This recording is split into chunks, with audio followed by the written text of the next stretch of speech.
Welcome and thank you for tuning in to 10 Tesla Topics, your show for Tesla related news, rumors, and stories.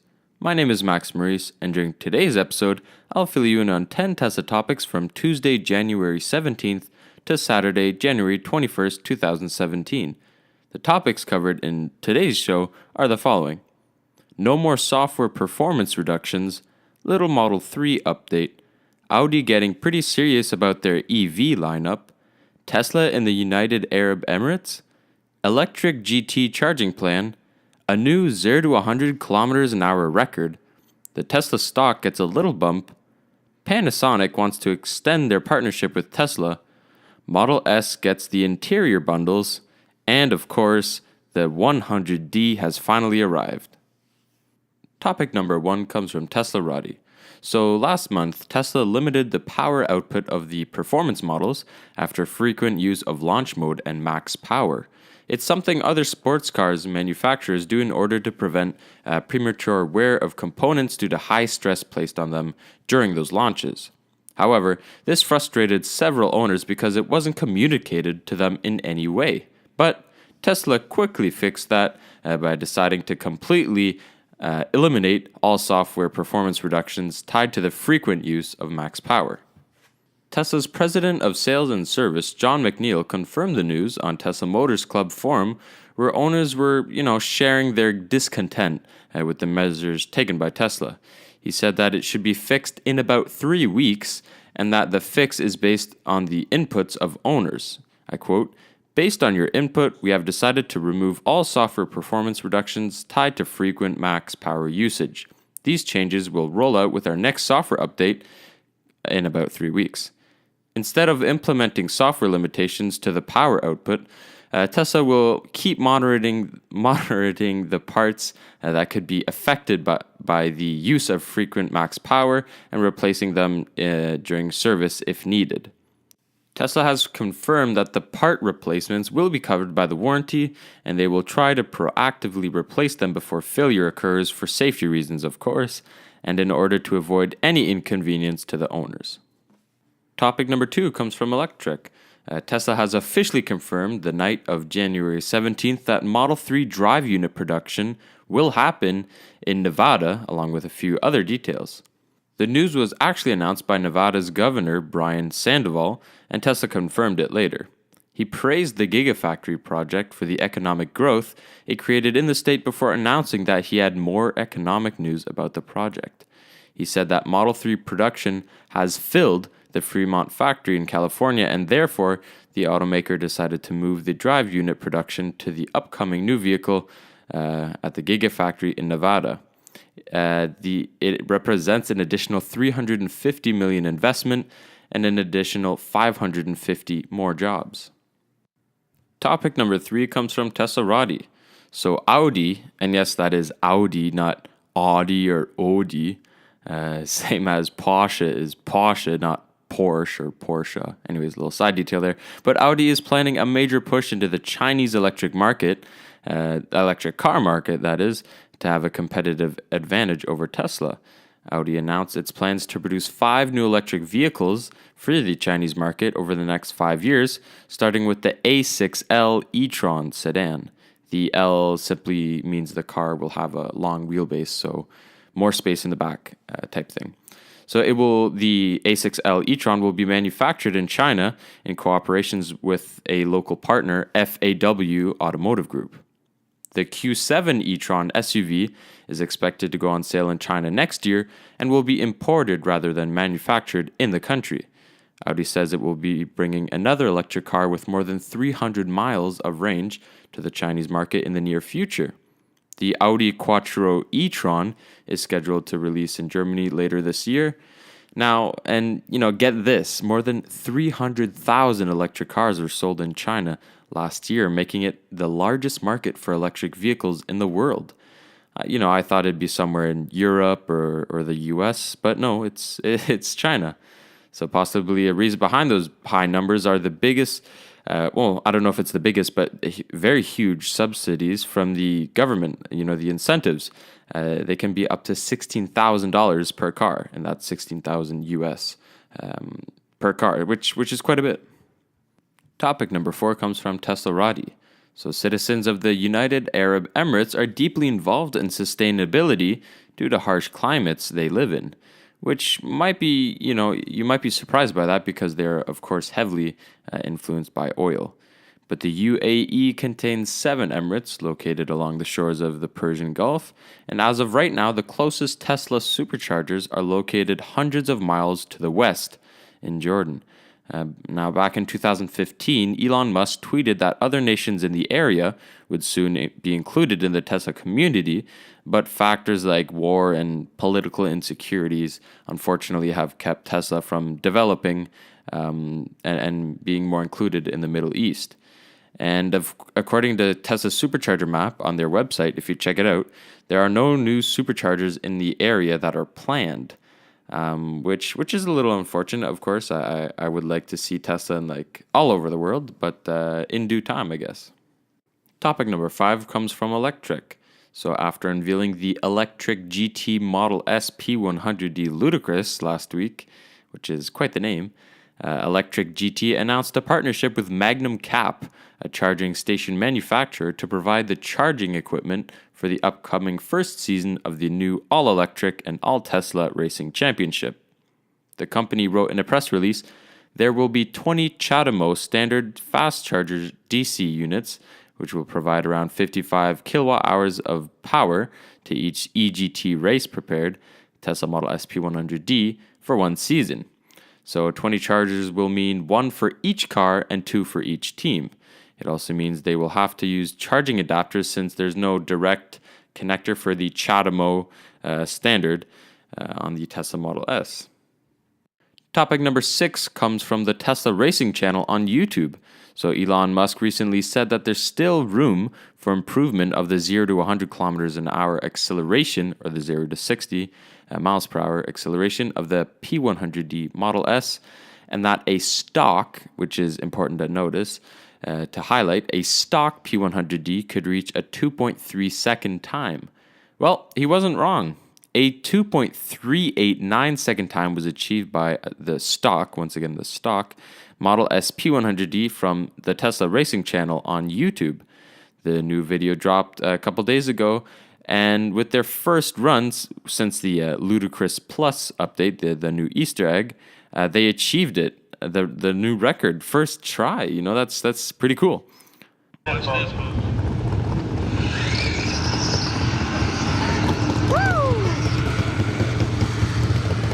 the P100D goes 672 at 100.3 miles per hour.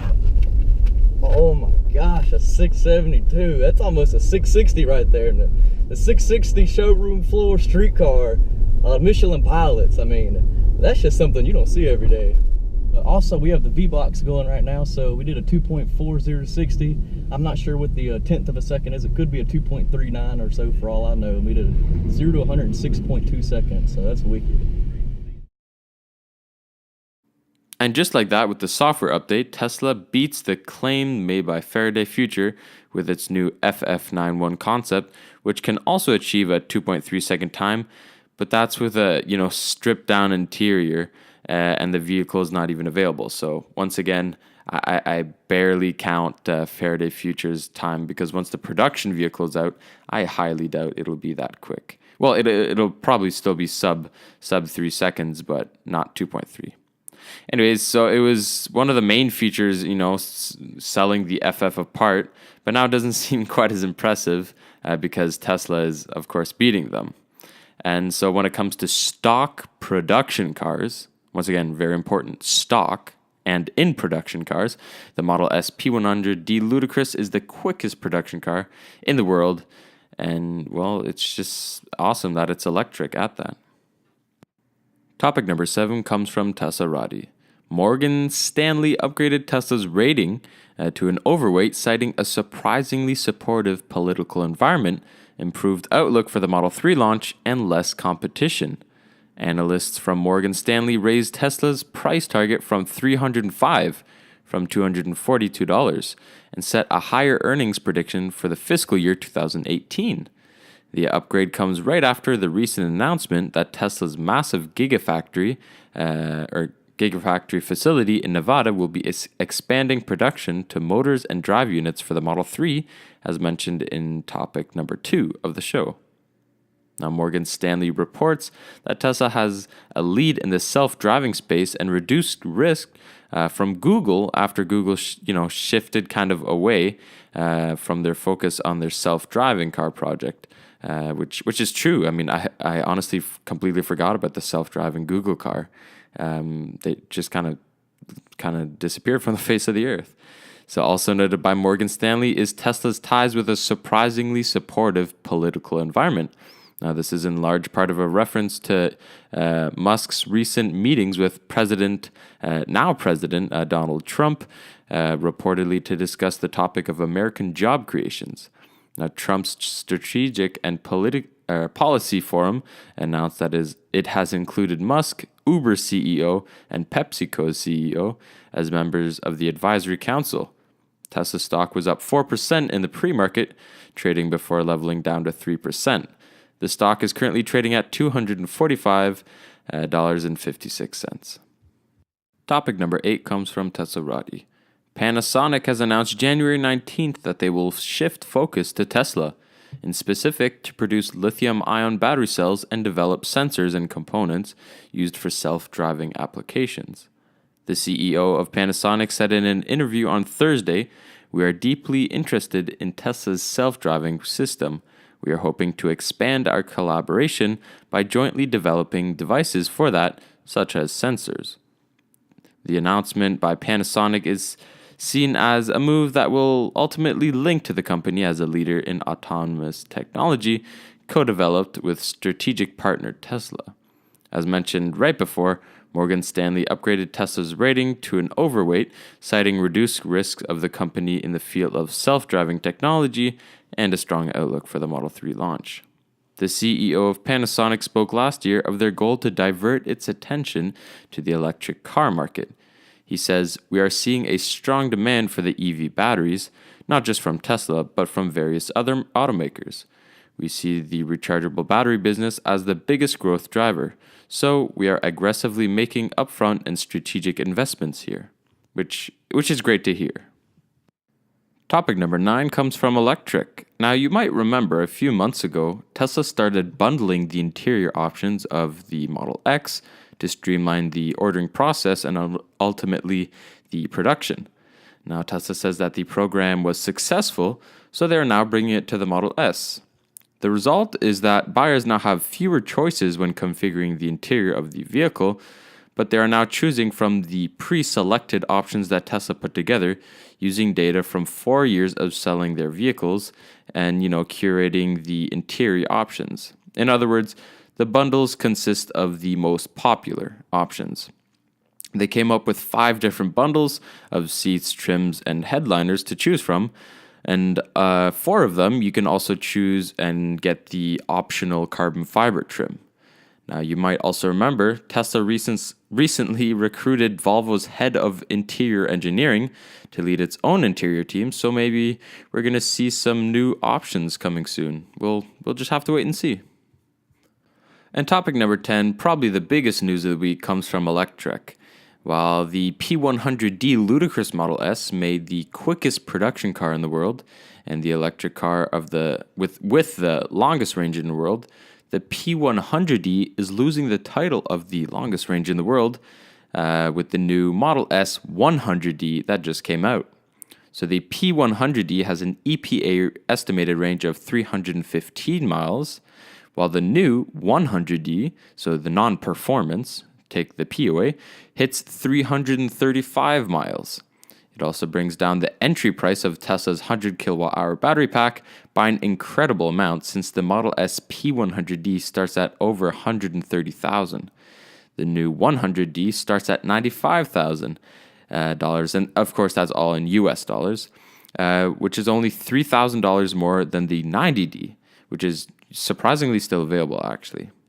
While it's easy to assume that it's likely going to be a very popular option now that it's Tesla's longest range option, it will be an interesting test for Tesla to see how electric vehicle buyers value range boosts like that for a price.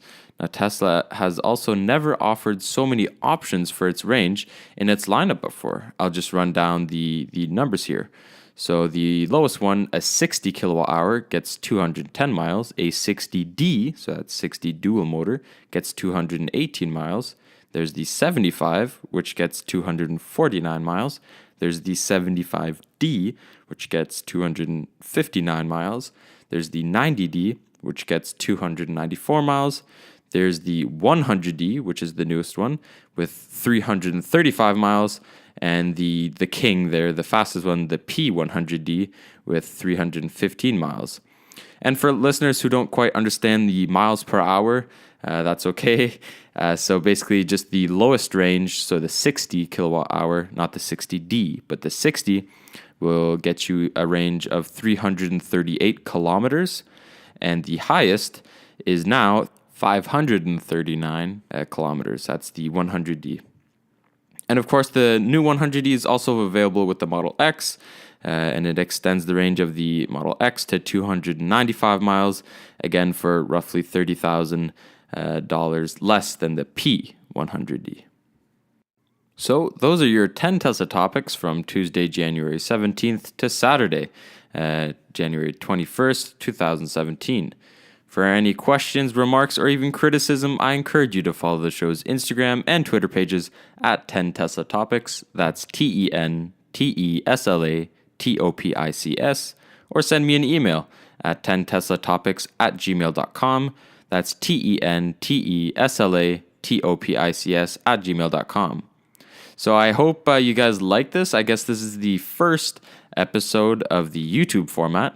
For those of you who are first-time listeners and or who didn't know, I previously had a show on another platform who I will not name.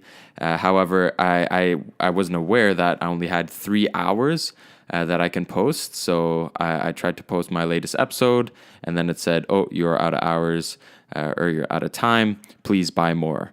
And I would go, that's no. So I decided to switch it all over to YouTube. And I hope you guys like this better. As you've seen, I can now incorporate little videos, hopefully little pictures of the story. So maybe you can understand the topic or the rumor or whatever it may be even more in depth. So yeah, I hope you guys like this show. So if you do, of course, because this is now YouTube, be sure to subscribe, like, comment if you have any questions. I'll be sure to answer them. And on that note, we'll see you right here next Tuesday for the next show. So of course, thank you for listening and have yourself a model excellent day.